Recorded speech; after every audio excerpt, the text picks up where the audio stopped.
संस्कार और सोच एक ऐसा मंच है जहां जीवन के विभिन्न पहलुओं पर खुलकर चर्चा की जाती है।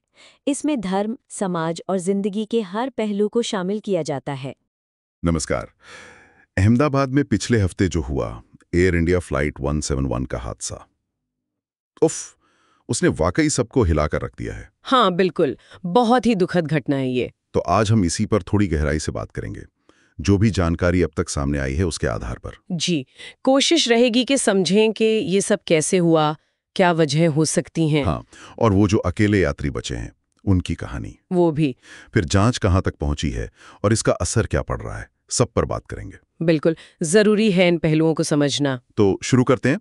ये फ्लाइट थी AI-171, एयर इंडिया की बोइंग 787-8 ड्रीमलाइनर, अहमदाबाद से लंदन जा रही थी। जी, 12 जून की घटना है ये। और हुआ ये कि उड़ान भरने के बस कुछ ही देर बाद, मतलब मुश्किल से 600-700 फीट की ऊंचाई पर ही होगी, हाँ, बहुत ही कम ऊंचाई पर। तभी मेघानी नगर में BJ मेडिकल कॉलेज के हॉस्टल ब्लॉक से टकरा गई और फिर एक भयानक आग का गोला बन गया विमान।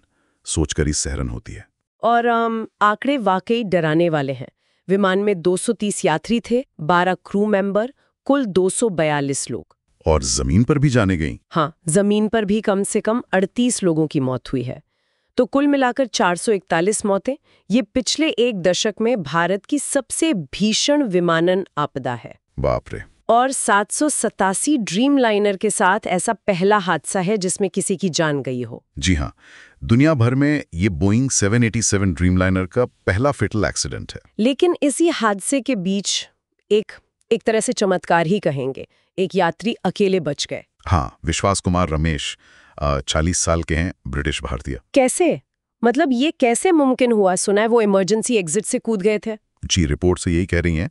उनकी सीट जो थी 11A, वो एग्जिट रो में थी। अच्छा। तो विमानन विशेषज्ञ मान रहे हैं कि उनकी सीट की लोकेशन और शायद जिस तरह से विमान टकराया, उन परिस्थितियों ने उन्हें बचने का एक मौका दे दिया।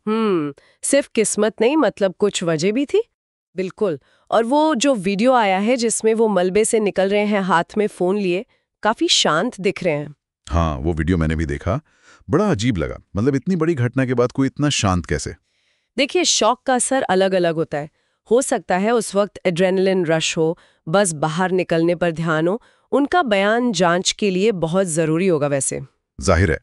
अच्छा, अब सबसे बड़ा सवाल, ये हुआ कैसे? जांच कहाँ तक पहुंची है, कुछ पता चला?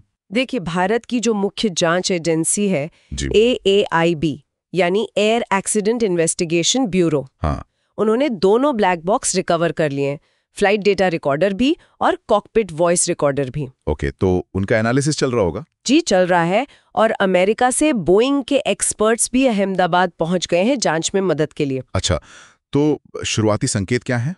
कुछ अंदाजा लग रहा है कि हुआ क्या होगा? जो शुरुआती रिपोर्ट्स आ रही हैं, और ये बात थोड़ी चिंताजनक है, वो इशारा कर रही हैं कि शायद विमान के दोनों इंजनों ने एक साथ पावर खो दी थी। दोनों इंजनों ने एक साथ? हाँ, डुअल इंजन पावर लॉस जिसे कहते हैं।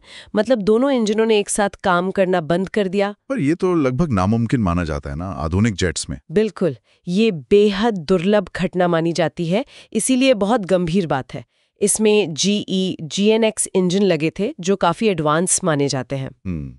तो अब सिर्फ इसी विमान के इंजन नहीं, बल्कि शायद पूरे बेड़े में लगे इन इंजनों की टेक्निकल जांच होगी, एयर इंडिया के पास जितने भी हैं और शायद दूसरी एयरलाइंस के भी। यानी ये मामला सिर्फ एक हादसे तक सीमित नहीं है? नहीं, बिल्कुल नहीं।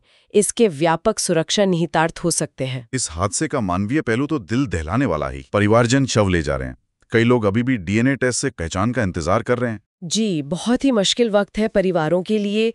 प्रधानमंत्री मोदी ने, ब्रिटेन के नेताओं ने, सबने गहरा शोक व्यक्त किया है। और जैसा आपने कहा, ये भारत के लिए दशक का सबसे बड़ा विमान हादसा है, 787 का पहला घातक हादसा। हाँ, और इसीलिए अब भारत, अमेरिका, ब्रिटेन, तीनों देशों के एविएशन रेगुलेटर मिलकर सुरक्षा का आकलन कर रहे हैं। ये हादसा भविष्य के नियमों को भी प्रभावित कर सकता है। तो आज हमने एयर इंडिया 171 हादसे की कई पहलुओं को छुआ।